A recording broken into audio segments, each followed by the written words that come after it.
couple from our group watching. Oh, wonderful, wonderful. I appreciate it. Hey guys, Chris here with Jordan's Way Charities. I am on vacation, but who cares? I have Barb and Sherelle from This Is the Dog, which I'm super excited about. So who wants to go first? I can't stress how important it is to continue the road to connecting with all of you people out there that have rescues that, need to tell their story, and we need to get to know you guys better, especially the communities. So Barb, I'm going to let you start and talk to me about This Is the Dog. All right. Hey, Chris. This is the dog and my pal Sherelle. Well, we started about 10 years ago. Our kids went to preschool together and Nice. saw the problem. We were both volunteers at different other rescues, a little further north. There was really nothing happening here in Homestead that we knew of anyway. 10 years younger, of course. We saw the problem, and so we just thought, let's address it. Let's see what we can do together and get some people, to help us. And 10 years later, we're still doing the same thing, which is sad, over and over again. I agree. As we go further in this conversation, there's always rescues that I'm partnered with that come in here. So I want to say hi to Ann from the Redlands Dog Sanctuary. Her and Junior are good friends of mine. Also, hey Kathleen, how you doing? I kind of forget which rescue you're from. If you're, can you just put it down in the feed? I'll mention you guys. Are you guys familiar? I'm assuming with the Redlands. Oh yeah. Do you guys do any work with Junior? Yeah, I just had his foster dog Lily. Actually, he had her got her off the streets, and then I got her into my house and got her all fixed up. And now she's adopted. Nice, Junior's one passionate man. That's for sure. Yeah, I just recently met him. Oh, me too. As long as we've been neighbors, so to speak, and now I know him, and he's a real great man. That we're becoming fast partners in this fight. Yeah. So, Barb, can you tell me a little bit about this beautiful dog in the picture? Yeah, that's No-Name Mama. She's down the corner from me here on the street, and just one of many stray mother dogs that are out there. Had puppies, either owned or unowned, and she happens to be owned. The owner is reluctant to allow us to help, with the pups, with her. He sort of wanted our help at first, and then he kind of pulled back. I don't know why. Somebody might have told him to do all the puppies. We're trying to educate him on what's the right thing to do for the puppies, for himself, because having that many dogs on his property is illegal in our county. And what's right for that poor mama dog there? She comes to the corner every day. What is itself? It should have her within a fence or on a leash. Oh, I agree. So what is his answer when you approach him? He'll let us know if he needs our assistance. Oh, okay. It's a short answer, I guess. Well, he called a vet and asked, because we educated him about getting the puppies vaccinated and dewormed, because they're 6 weeks old now, I think is what he said. And that's well beyond, the age of when the deworming should have started. Yep. He said, it's going to cost me $100 a puppy. Can you guys help me out with that? And we said, yeah, if you want to, do the right thing and promise to spay neuter them before you give them away, we'd gladly help you. But he hasn't responded outside of, if I need your help, I'll let you know. Yeah. Do you think that's a lot of the problem down there? It's just education? Yeah. Yeah, it's par for the course. We hear a lot of talk and then we see no action. And mama dog after mama dog has litter after litter, and they're giving away. And then those have puppies. I mean, we can't stress spay neuter enough. And just because I know this gets a little delayed sometimes, Barbara, when it comes to people coming in and out of these live feeds, what was a major inspiration for starting This Is a Dog Rescue out there? Just seeing what we see. Yeah, I mean there's dead dogs on the side of the road. Dogs. I mean, you can't leave your house here without seeing a dog that's loose. Whether it's owner irresponsibility, just letting their dogs out, their own dogs, or strays. And where can people where is This Is a Dog Rescue located? Well, we don't have a physical space. Right. We're foster based. Right. So our volunteers live throughout Homestead and the Redlands. We have some volunteers also, you know, in Broward and the Keys, you know, that foster for us. Yep. Do some transporting for us. So networking with other rescues is real important as well, you know. But spay neuter is our mission. That's what we're all about. That's why I asked that question. I wanted you to mention the foster thing. Fostering, I always try to get fosters on my feed at least 3 or 4 or 5 times a week to express the importance. Even if if we're opening up the state again, I don't want foster to kind of go like this, because I think every rescue, every shelter I talk to, they've had probably 3 or 4 times the amount of fosters because of it, obviously. But I'm trying to keep it in a strong uphill versus like having it go like this, because COVID is kind of not going away, but I feel like the state is just making it kind of go away in some ways. But you know, I'm big into like the fostering and highlighting adopters. If somebody wants to become a foster for This Is a Dog, how do they do it? Well, you know, when before Corona, you know, our fosters would have to volunteer 3 hours at Petco or adoption shows so we can get to know them and they can get to know us. Yep. You know, we just can't take someone off the street and give them a dog or a cat, you know, and say, here you go, because we don't know them. You know, we want to know where our dogs and cats are being, you know, kept. Right. And then they fill out an application and go through, you know, the process, try and fit them with the right animal. I got to tell you, Chris, though, you know, fostering is of the utmost importance for what rescues do. But, you know, depending on how big you are and the space that you have and the number of fosters, you really have to have responsible management of these fosters and these dogs. And, you know, we're a relatively small group that does really big things for this community. I'm very proud of our volunteers. That's one thing that I want to say before I forget. Our group is, you know, we stress spay neuter, and we spend our own money, you know, for the community to get their dogs and cats spay neutered. That's our primary goal, as many that we can get spay neutered, because then those stray dogs might not even be there in the first place. Yep. But getting back to the foster situation, you know, people say, oh, I'll foster for you, but you know, we're already managing 30 dogs and 20 cats, and if we get any more than that, then we forget about those, you know, or I do anyway. Yeah. Once you get past a certain age, Cheryl might not, but I do. We still have our jobs, we have our kids, we have other things going on. It's a lot. Yeah.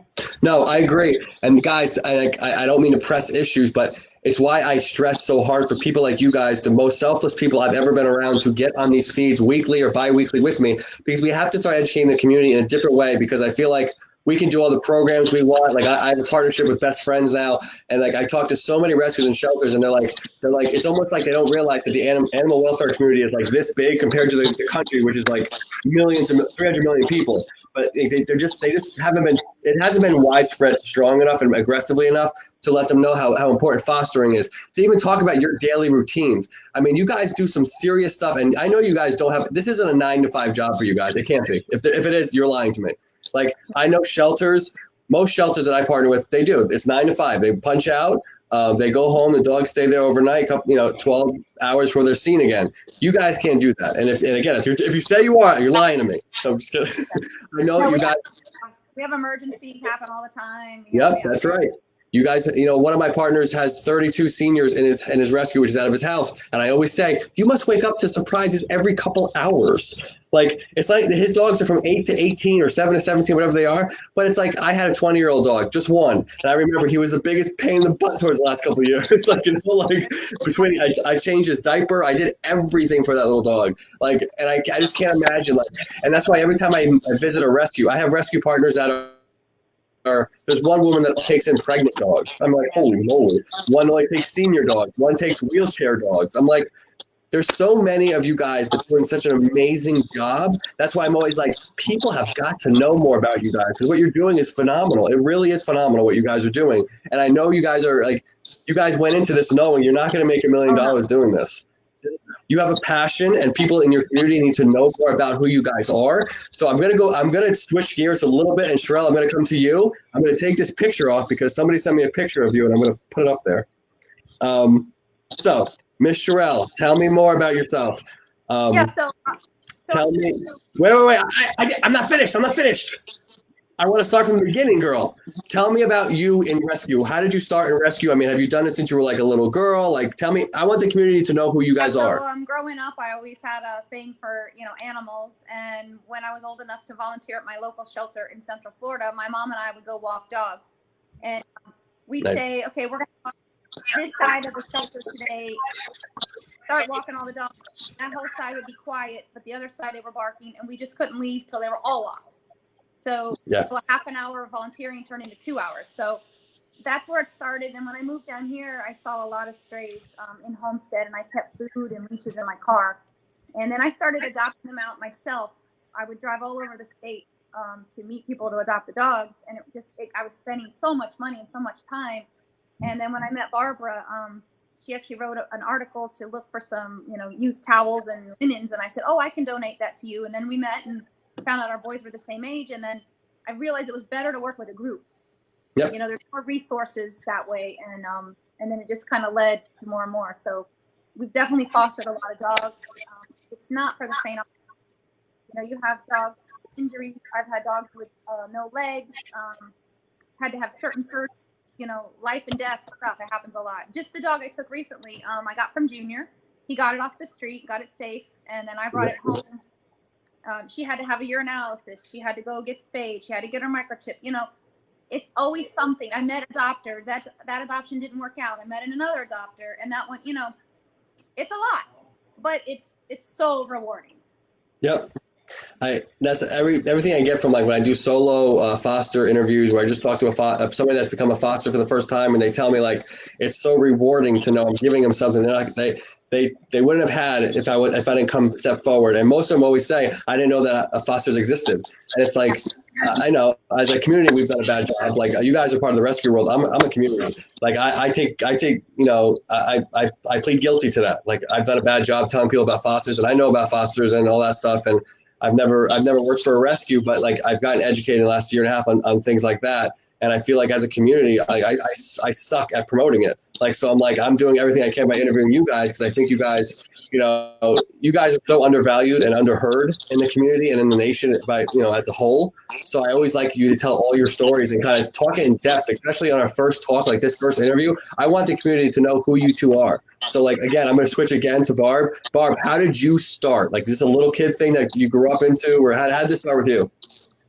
Yeah, of course. You have, there's something in people that really love animals, and it comes from, within, you grow up with pets, and you're not afraid of them as adults, and you want to help them. You want to solve this problem. I've always had pets, and then I saw the problem once I got into Homestead as an adult. I didn't start doing this, when I was 19. It was when I was older as an adult, and I could really see that there was a problem, and I wanted to do something about it. So, Absolutely. Started fostering with another group, and volunteering, and then saw the need here in Homestead. So that's when we got together, Sherelle and I, and got some other volunteers together, started adoption shows at Petco, and wow, it just kind of exploded into This Is a Dog, and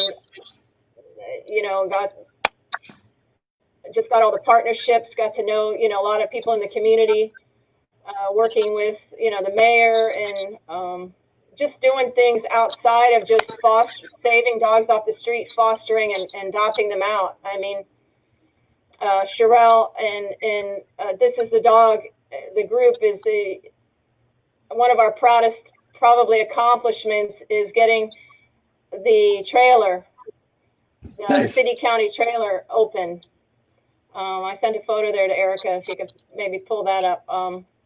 That's got to be, I mean, for me personally, I don't know about for you, Sherelle, but Sherelle had her husband had a lot to do with it, as a commissioner. It was the first of its kind, a city-county partnership to get a spay neuter clinic Nice. open outside of the main shelter up in Doral. It's been what, 5 years now, Cheryl? I think so, yeah. A lot of dogs and cats been spayed and neutered for free there. Yeah.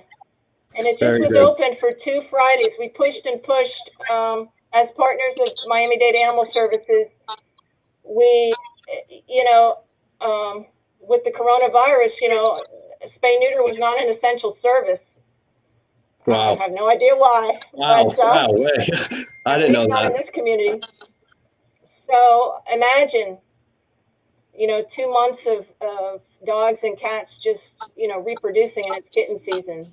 So we're having a real problem with kittens right now. But yeah, so we pushed and we got the clinic open this past Friday and the Friday before, and both days about 26 dogs and cats combined spay neutered. So that's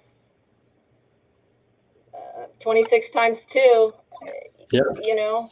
Dogs and cats not going to have puppies or kittens. So that's huge. I can't say that without smiling. I mean, it's big time. Yep. So. It's funny because I've heard about the cat problem in North Florida. My friend Brandy from A-Hope told me she was transporting 75 cats at one point every 2 weeks. I mean, it was just the stories you hear about, just like you said, just what 2 months can do. Just when you can't spay neuter. And I still can't believe that it wasn't marked essential down there. At least I don't know if it was in other parts of the country, but wow, that especially, I hate to say especially in the Miami area, but I mean, wow. I mean, I think it was countrywide, actually. Yeah. I think it was throughout the whole country. Was it? That's just crazy to me. Just think about that. 2 months. But so I do want to ask you another question, Barb. Can you express, especially for the rescues that are on here, one of the things I've always talked about, I don't care if it's just a surrounding area rescues, like you might be partnered with the surrounding rescues in your area, but how important is it that it's statewide, that all the rescues kind of like team up together and partner up together? Oh yeah, we're real big with trying to network for sure. We can't handle the problem. Nope. 10 years have gone by, at least that I've been involved with it, and as I said, yeah, we've changed the lives of each dog or cat that we come in contact with, but the problem hasn't changed. No. Not one bit.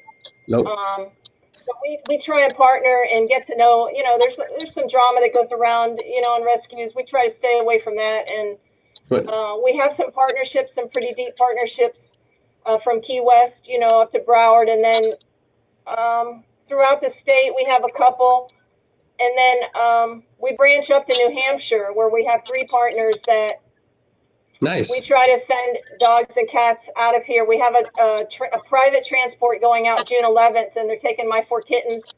Yay! And nice. a small dog up there.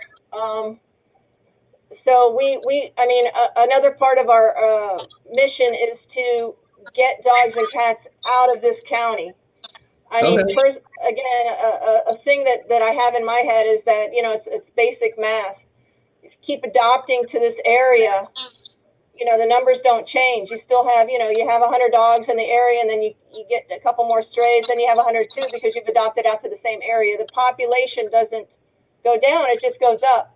So when we can transport out of this area, even down to the Keys, it helps Miami-Dade County numbers to lessen the overpopulation problem.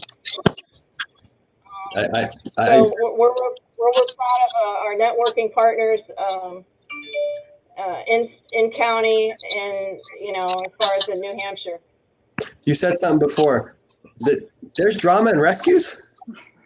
I'm just kidding. Come on, there can be. Barb, I'm just kidding. It's one of the reasons I wanted to start my YouTube channel so strong. I partner with so many of them in Tampa, and they don't play nice in Tampa. There's nothing happen. Oh, it's the same. And I always just say, what are we fighting against? Like who this isn't a high school, This is a high school. Yeah, what was that? Just like Cheryl said, it's not for the faint of heart. I mean, you got to be tough. Mm-hmm. The good thing about our small rescue is that I think each of us has a different personality. We've got the ones that cry, over every little thing when a dog is adopted. Then we got the ones that can handle, those tough applications where we have to tell someone, listen, you're just not the right fit for this animal. And then they get, upset, and, then they badmouth us on Facebook, So you know, each of us has a really important part to play in this rescue. And I think that's why we've been so successful, and we're able to stay friends and do the work that we do. Absolutely. I wanted to shout out a few people. Michelle Benoit from Dog Totally Dog Rescue. Thank you so much for joining the feed. I am talking to Barb and Sherelle from This Is the Dog. So, guys, if you're watching this, one of the most important things I always express, and I haven't expressed it enough on this feed already, please go to their Facebook page and like them. Are you guys on Instagram, Barb? Yes. Okay. Yes, we are. So under This Is a Dog on Instagram, guys, please follow them as well. It is so important to grow their social media, guys, because the more that they outreach for anything in the world they need, whether it's, you know, pushing a dog, any kind of animal, or even a fundraiser, an event, the more likes, more followers they have, the more of a reach they have, the better chances they are from getting that dog adopted, making an event more successful. Guys, please like them and follow them on Instagram. That is so important. I come from the age of social media, so I am so passionate about, you know, getting more people to follow you guys and to listen to your message when you come across on Facebook or Instagram. That is one of the biggest things that I think that's so undervalued. Like, I have a few rescues partners that have like 20 or 30,000 people on their pages, and I'm like, guys, get out, do more videos, do live stuff. Do you guys do any video, a lot of live or a lot of videos on your pages? Yeah, not really. No. We got to get you girls on there. I'm telling you, the reason I say that is because the more that me and you two talk, the more they're going to get to know you guys. And when you guys start putting posts out there, whether it's about a dog or anything you want to put out there, they start to personalize it more with who's posting. And, you know, they start listening a little bit more, because some of these rescues I know, they just continually post, you know, static photos of whether it's a bad situation, good situation, puppies, events, fundraisers. And I think they get drowned out. But once they start to know who Barb and Sherelle are, they're going to relate better to you guys. So I can't express it more enough to come on here, even if it's 30 minutes every 2 weeks with me, you know, just to talk. Or if you guys want to do it yourselves, do it. Because I always tell people, even my friend Raza, who's on this from Rescue Me down there in the Redlands, I always tell her every week, get on the feed. Let people know what's going on. Because at the end of the day, I'm going to ask you a question, Sherelle. And if you don't answer this correctly, I'm going to be upset. No, I'm kidding. But in the last 7 days, what has happened with This Is a Dog? Anything? Emergencies? Dogs got surrendered? Tell me. Oh, kittens galore. Found, what were they in a box, Barbara? A box of kittens found. We had a dog in emergency, Tulip. She's doing better now. She's been at the emergency vet. Phone calls to surrender. I mean, it's nonstop. I found this dog. Can you take it? I found this cat. Can you take it? We don't have any more foster homes, so no. You know, that's usually our answer. But these are really heart-wrenching stories, even if you don't think so, and they're interesting stories, even if you don't think so. If you two don't think that This Is a Dog weekly stories are interesting, you're wrong. People that follow you for a reason. They really do. And I'm telling you right now, if you guys start doing more videos, even if you do a weekly recap of what happened that week or what happened every couple of days, it helps because it lets people know what the heck's going on. Sorry, on vacation, kind of come out with it. But no, it really does help, you know, to kind of communicate with your community differently. Like I always tell people, it's 2020 out there. The rescue life is so interesting to me because, for example, I was just at Santa Rosa Animal Services, and the lady had told me who runs it for like 20 years. She was like, in 2017, we were euthanizing 40 animals a day. She goes, now we're down to a couple. And she was so scared to say that on camera, but I said to her, if you don't start telling people where you are, where you came from, they're not going to know and understand how passionate you are and how, I mean, and I hate to say it, I can bench press a house, but she can kick my ass. Like she's got more strength, but she's got more strength in terms of like, you know, I couldn't euthanize a dog and come back. I couldn't do it. I don't have that strength like you guys have. You guys have different strength. Maybe it's a girl versus guy thing because like most women run rescues, I feel like, that I meet. And I'm like, you guys are just internally stronger than we are. And in terms of these I mean, you guys are so strong and so powerful with how you're doing things. I don't think a lot of men can do it. And I think that's another testament to what you guys are, you know, what you stand for. You guys, that's why if Hillary, not to put her out there, if Hillary won presidency, I think any woman won presidency, I think we'd be better off. Like, I just think you guys are stronger than us. I do. And I don't know why. Part where, you know, rescue really hardens you, unfortunately. Yes. Not in a good way, where, you know, people will tell me about their cute little puppy or show me their puppy. And all I see is more dogs and needless. And I think, gosh, if that mom dog was just spayed or neutered, maybe that person would have gone and got a dog at the shelter, you know? So you get hardened from the things you see, unfortunately. Yep. and not in a good way. But at the same time, we meet really great people. I mean, I stay in touch with so many adopters that have adopted my foster dogs, and I love getting those pictures and annual, it's been 1 year adoptiversary, so there's good and bad in rescue for sure. But Barb, if I can ask you this question, do you kind of understand what I'm saying? Do you think that people would be a little bit more in your following, a little bit more personal with you guys if you guys were, if you guys were more on a weekly feed talking about what happened during those weeks? Yeah, I'm sure, knowledge is power. So I think they would get a better understanding of everything that we do.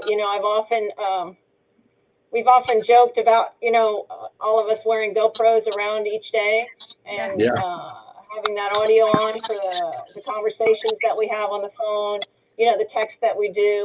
A lot of it is not necessarily physical. A lot of it is, physical, but I mean, going out and catching stray dogs. That's not really our prime thing that we do.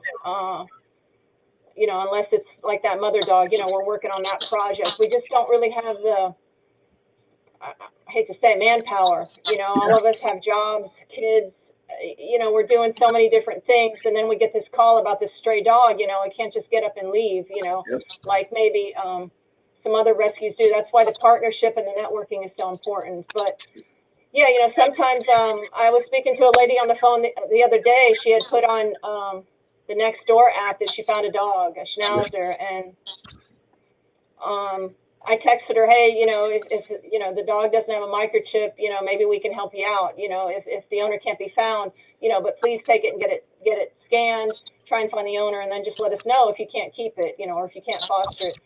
So she called me back, and I spoke to her, and works at Costco. This is Elena. I don't know if she's happened to be on Facebook right now, but hi, Elena.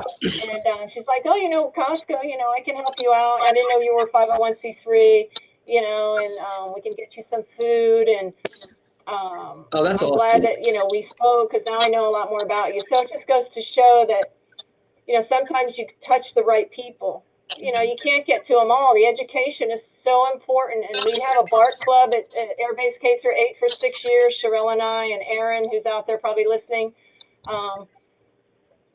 Nora and Stephanie and Susan, we've all tried to, manage that for the kids, going into the schools and teaching. It's the adults that sometimes don't listen. The kids are like sponges, they want to learn, about Spay Neuter, about, puppy mills. We go through one end to the other, from pet responsibility, dog bite prevention, through our Bark Club. But, it would give the live feed, gives an education to the public. And maybe if one or two people, catch on, then, that's better than not. I always said rescue, we're going for is just reaching, a few people, because unfortunately we can't reach them all, no matter what we do. That's why we still have the problem. There's just too much ignorance and reluctance to spend time and focus on a very serious problem that's often overlooked in our community, because there's so much else, that is problematic. Funding, that rescue would make a good dirty child job. Trafficking, all of those things, the coronavirus, they all, overshadow, dog and cat overpopulation. Yeah. Hey, I don't know what the answer is except for Spay Neuter. And I want to plug ourselves, Chris. We give free Spay Neuter to the community. If the clinic's not open, as it's not now, we put out on Facebook, we use our own funds to help the community with that, at one of our partner veterinarians. So, again, we put, our money, to work. And unfortunately, if we have emergencies, then we don't have the money to pay for those emergencies. But hey, Sherelle. Oh, sorry. Sherelle, Barb, you can hear Sherelle, right? Yeah, I don't know if she can hear me. Go ahead, Sherelle. Yeah, I was just saying that I would always thought that. Remember the show Dirty Jobs? I always thought that rescue would make a good Dirty Jobs episode. If we could have them follow us through one day in the Redlands and just see what we do and the people we deal with and the things we find, I always thought it would be a good Dirty Jobs episode. No, I agree. That's why when I'm coming to the Redlands area, June 12th, the June 12th weekend, and I can't wait to kind of meet everybody and see the area and understand it more, get more educated with it. I want to shout out Junior from Redlands Dog Sanctuary is watching right now. Junior, thank you so much for joining us. Junior, like we said before at the beginning of this feed, and a very, very emotionally attached man to this area, to these dogs at his rescue. And whenever I see passion, because I got on the feed with him, he was very passionate about it. It's like that is something to completely value, and it's nice to see another male in this industry. No, but I really appreciate Junior for coming on here as well. Again, Cheryl, is there anything else you want to elaborate on that subject? Yeah, no, I mean, we definitely go try to meet with the kids. Education is key. Spay neuter is key. You know, we try to push a couple of main topics. We're not going to be able to adopt our way out of this problem. We know that.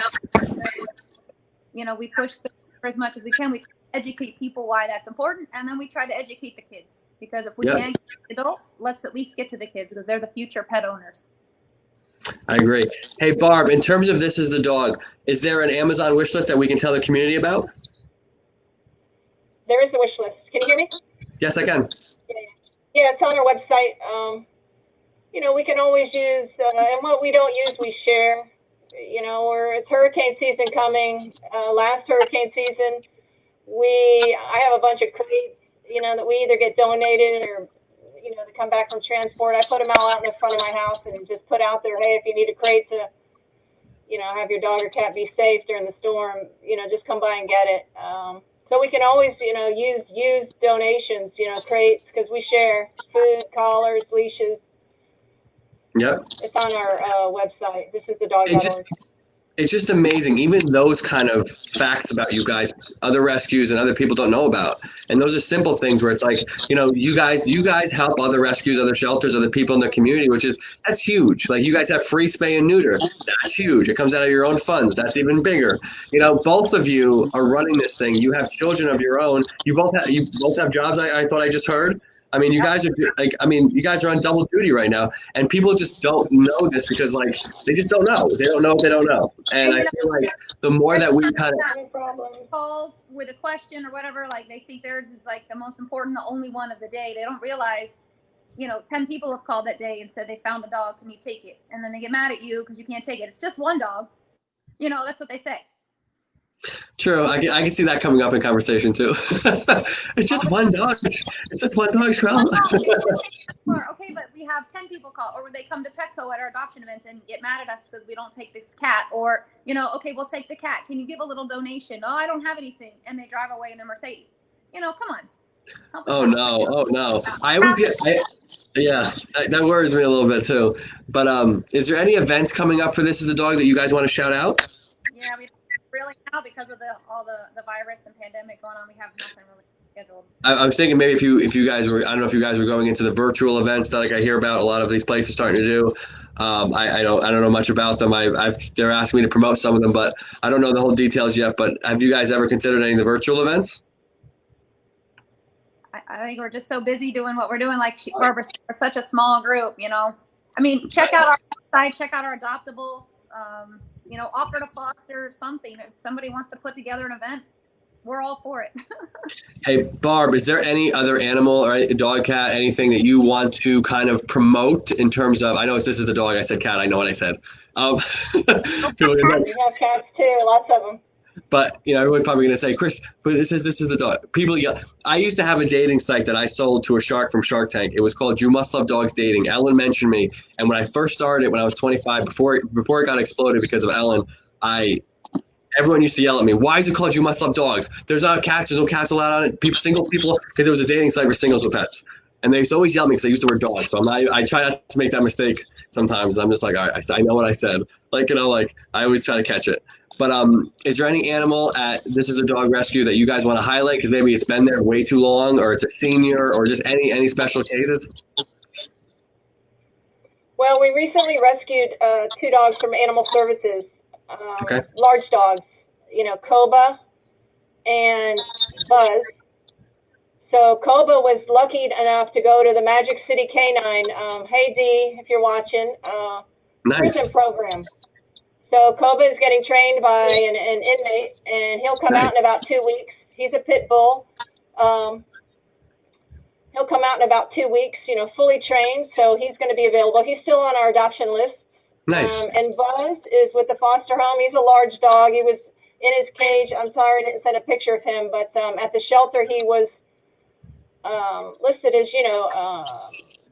scared, timid, a little slightly aggressive, because he was just cowering down. But now you should see him now that he's out of his crate. Of course, that's just so common. Yep. So he's for adoption too. He's on our listings. Big kind of, maybe some type of American Bulldog Shepherd type mix. Okay. Ears are up. So yeah, we have a couple of large dogs that we could use a lifetime commitment for. Yep. And what were the two names again, Barb? Koba and Buzz. Koba and Buzz. Okay.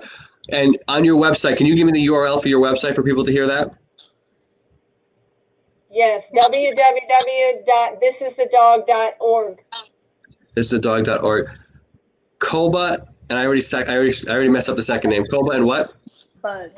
Buzz. I can't remember that. My Toy Story and all that stuff. Buzz. I can't remember that. Yeah. Koba, and I got 4 kids. What am I doing? Really bad. Koba and Buzz, guys. This is the dog.org. Check them out, guys. They're dogs that have, they're special cases. They wanted to shout out, and I really appreciate you guys doing that because, again, I love highlighting. I love influencing adoptions. I love influencing, new followers to your pages and stuff like that. Is there anything you guys want to mention about This Is a Dog? Just anything. Like, did we forget anything? We talked about the Amazon wish list. We talked about the 2 dogs. We talked about your website. I love shouting that out a bunch of times because I want people to go and just check you guys out and just listening to you guys. Again, guys, these 2 women have children. You guys have jobs. You guys have husbands. And trust me, I am a boyfriend of a girl. So I know we're paying the asses. We take just as much time as the dogs, I feel like. Right before you called me, didn't you? Cheryl, didn't you call me? Yeah. What did you do? What was happening when you called me? Yeah, you were trying to pick a movie. Yeah, we were fighting. Literally, as she called me, I was like, Bad Boys 2 over Fast and Furious? Yeah. Who picks Bad Boys? We had that conversation here too. Like, we're fighting over that. Like, I know what it's like. You guys have relationships. Again, you have kids, and you guys are doing this, and you cannot have a punch-out clock. I know you guys don't. And I love to ask for forgiveness. Now my husband will just come home, and there's just a new dog in the house. Oops. I don't know how we got here. We don't ask. Don't ask, don't tell. I used to ask, can we think about it now? I don't even ask, whatever. He knows the drill. Have you guys ever actually tried to hide one? I have. My husband was gone for a while, and I lived in a house that didn't have a yard, and so I had to put the dogs in the garage. But I cracked the garage, just a little bit, and he came home from a trip and pulled up, and I said, "Don't open the garage anymore." And he looks, and there's 2 noses sticking out from the garage. He goes, "Oh no, what is that?" I go, "Don't ask. Don't ask." So for people, I'm gonna ask this question as well. Either one of you can answer this question. Tell me a story that happened with an animal that you rescued that was probably between the hours of 12 and 6 a.m. Well, Barb, I know she goes some, and we had to check a trap. We've set traps before. Had to go check the trap in the middle of the night, and we got a raccoon or something instead, and let it out and reset the trap because it was kind of a stray, wild, feral dog. Had that. Yeah, I know. That's why I say there is no stopping of your clock. That's why I want people to understand that it's not like you guys can punch out. And when people go rescue animals like you guys do, I mean, you don't know what you're walking into sometimes. Yeah, that's the one. It can be dangerous too. I mean, you have to be really careful. Dogs bite. Every dog bites. You guys are like the way prettier version of like Dog the Bounty Hunter. So but it's true. That's what you guys do. You guys get called. You get these stories. You guys go out there, not blind, but kind of blind, and you stand up to these animals, not knowing what's going to happen. Yeah. I mean, you don't have. One time, I had a little tiny poodle. I still have a scar on my hand from a little poodle that bit me. I've never. Oh my goodness. That was Lucas. I got to foster him next, but he never bit me. Yeah. But people don't realize how much goes into what you guys do. And I mean that. They don't. People think you guys take in animals, you feed them, and you adopt them out. Oh, yeah. There's so much more to it. And that's the whole point of, like you said, the education process, and people are just kind of ignorant over what's going on, what's the real problems going on, the spay and neuter problems. But, I just think that if people knew even more about what you guys do, I think it'd be a different perspective too. I just don't think they understand how much rescues play a huge part in the shelter world and everything that goes on in animal welfare. Like you guys are such a big role, and there's so many of you guys like in this country, and it blows my mind that people don't know more about you guys. Like, I think it is amazing. Like I deal with shelters too that have like gigantic staff, $1 million budgets, animal control vans. I mean, they have things that like you guys would dream of, but instead you're taking your vans or your Camrys out there and you're like, yo, let's do this. Like, I think it's just incredible what you guys are doing. You guys are extremely selfless. Guys, if you're watching this, I'm talking to Barb and Sherelle from This Is the Dog. Please go on their Facebook and Instagram, like them and follow them, guys. Let's grow their channel. Let's help them out by searching them on Amazon Wishlist, or Amazon Smile, whichever one. I mean, it's Amazon Smile, right? Yeah, we have that. Perfect. Guys, please search them. These people are doing great things. Sherelle, I do have a question I wanted to ask you. Now that we're on live feed, ready? Sure. Bad Boys 2 or Fast and the Furious? Well, I've never seen Fast and the Furious, so I got to go with Bad Boys 2 because, That's what I'm talking about. Barb. Bad Boys 2. Oh, come on. But so let me ask you. I will ask you a serious question, though, Barb.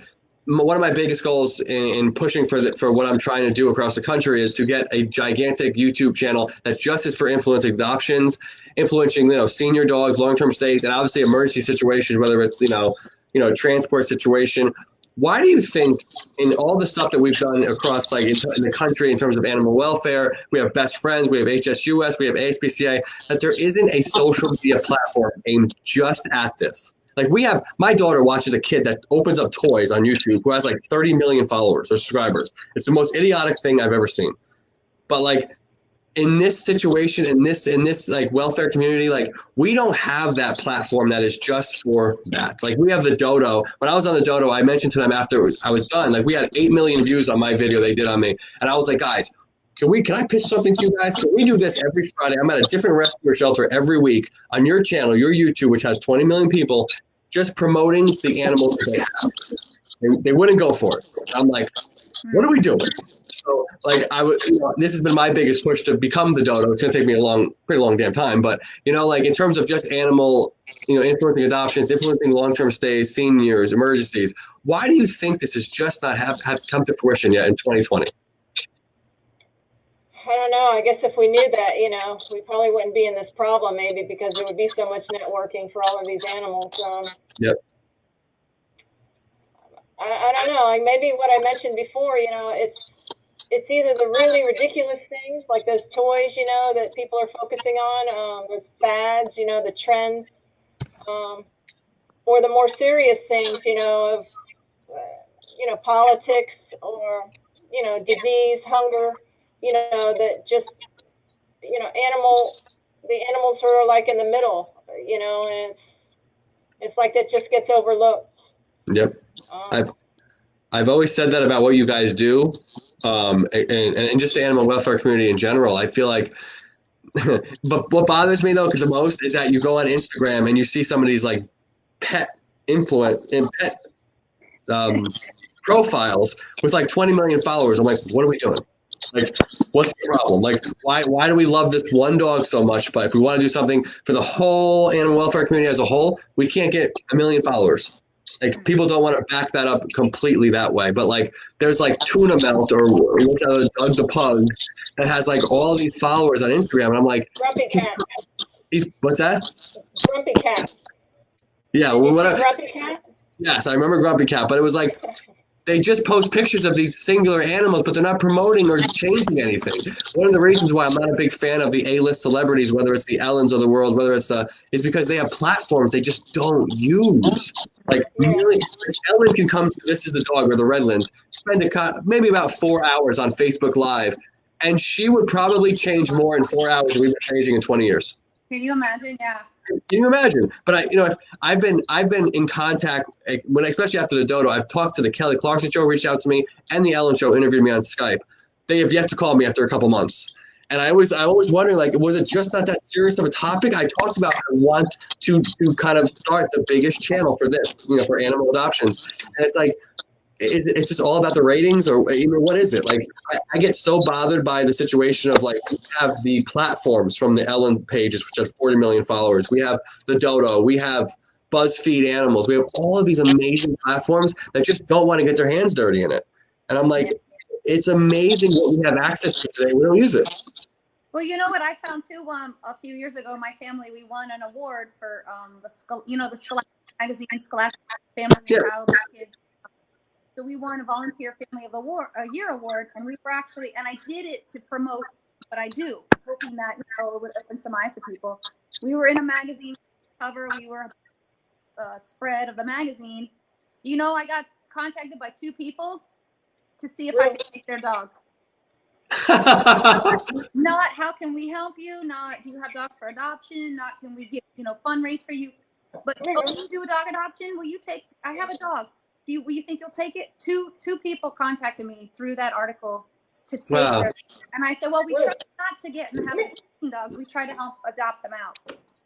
So maybe it's the mindset. We got to change the mindset, educate people, and maybe then they'll be more into watching things like that.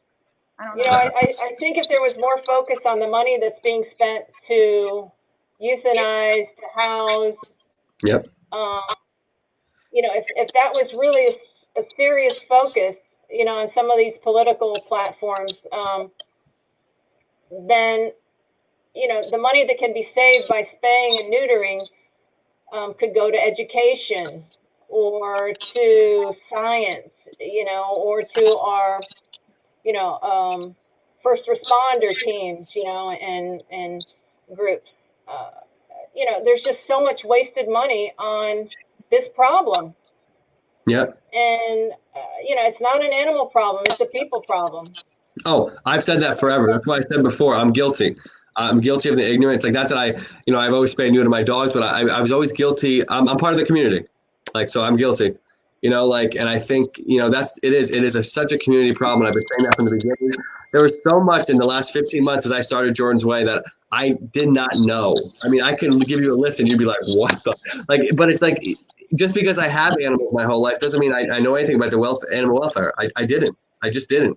One of my hardest things I had to do was, you might have seen, I raised a lot of money for a Humane Society to rebuild their building. But in the beginning, when they called me, I'm like, guys, your building's falling down. Why don't you just call the Humane Society of the United States? And they were like, they don't fund it. Right. But they laughed at me. And I was just like, wait a minute. Like, you know what I mean? Like, I'm like, wait a minute. Like, you tell me those commercials and everything. I'm like, I didn't know. Like, I had no idea. Like, I don't know.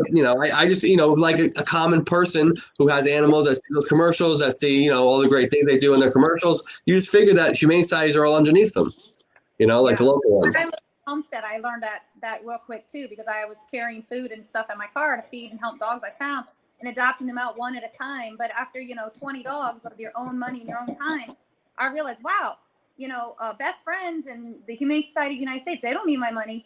The local groups need my money. Yep. Not to knock them, I mean, it's a great book, but they can pick up a kitten in a helicopter. We can't get the kitten, into a vet without $100. So it's just different. So I've tried to go look, and I That was good. It's funny. I used that same analogy one time. I had a gigantic billboard that I built, just for, it had a message on it that was, I dragged it across the beaches about an animal welfare, just pushing for a rescue in a shelter that I was trying to raise money for in Clearwater. And I would drag this thing across the beaches, and people said, why are you doing this? I said, because I can't afford to get a plane to drive it over the beach with the billboards. So I built something. I just walked it across the beach. And but it was like a big 6 foot by 13 foot banner. So it's like, yeah, I can't afford a plane. Like, that's where partnerships come in. I mean, we can't do half of what we do without our partnerships. I mean, we find a litter of puppies, and we have, our rescue that helps us in Key West says I can take 2, and then Paws for You in Miami says I can take. Okay, so we get them safe and we get them into foster homes. Then we can help the next day with the next. Partnerships are definitely helping us to all work together and save lives. Yep, I agree. I think a lot of it is, partners. I think it's just the outreach. I think we have to be different in a way we outreach though. That's why, people, when I even this as simple as these live feeds, it's just a different approach, like the 2020 approach of like, just we got to do things a little differently. And like I said, you guys don't have a lot of time to do this stuff. Like I said, you guys have kids, you have husbands, you have other dogs, you have how many fosters, you have a lot to deal with. And I'm sure those fosters don't keep quiet. I'm sure they're asking you questions every single day, about an animal, about a situation. Honestly, you're tired, you're worn out, you're beat, you had a dog, had a dog that didn't make it that day, or cat, something happened, and you're just done. You got to check out at some point. Yeah, and I felt it like even my friend Raza with Rescue Me, she does this like cooking thing every Friday that I make her do on live feed because she cooks for all of her rescue animals. And I remember she lost a dog one week and she said, I can't do it. Like that stuff happens to you guys all the time. But and you guys are always so strong enough to just bounce back up. It's like, remember that old punching bag that you hit and it would just hit the floor and then come right back up? Like that's like the perfect oh, I can't foster, I don't know how you do it. I love the dog too much to foster. And I say, it's not that I don't love them. I think I love them more to foster them and let them go. I really do. And it kind of hurts me to say, oh, I couldn't do that. I love them too much. It's like, I do. Actually, I love them enough to love them so much and let them go so that I can save the next one. I agree. I'm gonna ask you both to give your because I apologize. I do have to wrap up this video, but I love talking to all you guys. Guys, if you guys are coming in late, I'm talking to Barb and Sherelle from This Is the Dog. Please like them on Facebook and follow them on Instagram, Amazon Smile, guys. Search them. This Is the Dog. But Barb and Sherelle, I'll give you both the last chance to give your final take. Just talk anything you want about This Is the Dog. Anything you want, any topic, just go for it. Barb, you're up. Free spay neuter. Adopt at thisisthedog.org. Sherelle, hit it. Same, spay neuter. If you have a pet, please get it spayed or neutered. Reach out to us or someone or somehow get it spayed or neutered. It's the best thing you can do for your pet in your community. Okay, I'm going to say what's on the bottom. Subscribe to the Jordan's Way Charities YouTube channel, or Barb is going to be very upset. And when she gets upset, Sherelle gets physical. Don't let it happen. But girls, I really appreciate this. If you guys are watching this feed, guys, share this video as much as you can. Share it to groups on Facebook. Share it to your friends' pages. Copy the link to this video, and you can even tweet out. I'm not a Twitter person because I think saying the word tweet just makes me emasculated a little bit. I think like if I tell a guy, yo, tweet me, it just doesn't sound good. So guys, but seriously, copy the link to this and tweet it out. You can also take a screenshot of this and put it on Instagram and just tag everybody and anybody that you want. Make sure that people know about This Is the Dog Rescue. Please, guys, at the end of the day, the more shares that these women get, the more chances their rescue gets noticed, the animals in the rescue get noticed, and there's more chances that their animals get adopted. So please share this video as much as possible. I am Chris with Jordan's Way Charities. Thank you, Barb and Sherelle from This Is the Dog. Oh, my goodness. What are you doing? How do you end a video like that? I'm just kidding. Thank you, girls. No, I appreciate this. Thank you. Thank you, Chris. Yep.